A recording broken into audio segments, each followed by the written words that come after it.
Hi hello എനിക്ക് നല്ലൊരു മുട്ടൻ പണി കിട്ടിയൊരു ഡ്രസ്സിൻ്റെ വീഡിയോ ആണ് ഇട്ടത്. നല്ല പണിയെന്ന് പറഞ്ഞാൽ നല്ല പണിയാണ് കിട്ടിയത്. കണ്ടല്ലേ കയറൽ ഈ ഡ്രസ്സാണ് കേട്ടോ. ചെയ്ത് കഴിഞ്ഞ് എല്ലാ വീഡിയോസും കാര്യങ്ങളും ഒക്കെ എടുക്കൽ കഴിഞ്ഞിട്ടാണ് ഞാൻ ഈ ഡ്രസ്സൊന്ന് ജസ്റ്റ് അയൺ ചെയ്യാൻ പോണത് കേട്ടോ. ലാസ്റ്റ് പാക്കിങ്ങിൻ്റെ സമയത്ത് അയൺ ചെയ്യാൻ പോയപ്പോഴാണ് കാണുന്നത്. കണ്ടല്ലോ നല്ല പട്ടയൊക്കെ കൊടുത്തിട്ട് നല്ല ഭംഗിയാക്കിയിട്ടാണ് കേട്ടോ ഈ ഡ്രസ്സ് ചെയ്തിട്ടുള്ളത്.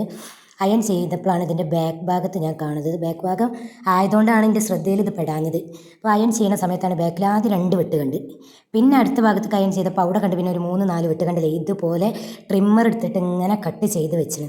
ഇത് നോമ്പിന് സ്റ്റിച്ച് ചെയ്ത് പെരുന്നാൾക്ക് വേണ്ടിയിട്ട് ചെയ്തൊരു ഡ്രസ്സാണ്. അപ്പോൾ നോമ്പിന് ചെയ്തപ്പോൾ ഞാൻ എൻ്റെ ക്ഷീണം കൊണ്ട് മെഷീൻ മേലെ ഇങ്ങനെ പകുതിയാക്കിയിട്ട് പോവുക ചെയ്തിരുന്നത്.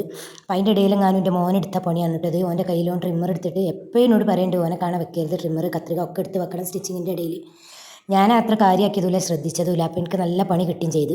അപ്പോൾ എല്ലാവരും മക്കളൊക്കെ ഉള്ളവരാണ് വെച്ചെങ്കിൽ എന്നെ പോലെ പണി കിട്ടാതെ നോക്കട്ടോ. കാരണം ഈ മെറ്റീരിയൽ പറഞ്ഞാൽ നല്ല കോസ്റ്റ്ലി മെറ്റീരിയലായിരുന്നു. അപ്പോൾ നല്ല റേറ്റുള്ളൊരു മെറ്റീരിയൽ ഇനി എന്നാലും ഞാൻ അയച്ച ഡ്രസ്സിന് ഇതേ ക്ലോത്ത് പോയി വാങ്ങി അയച്ച് സ്റ്റിച്ച് ചെയ്ത് റെഡിയാക്കി കസ്റ്റമർക്ക് കൊടുത്തു.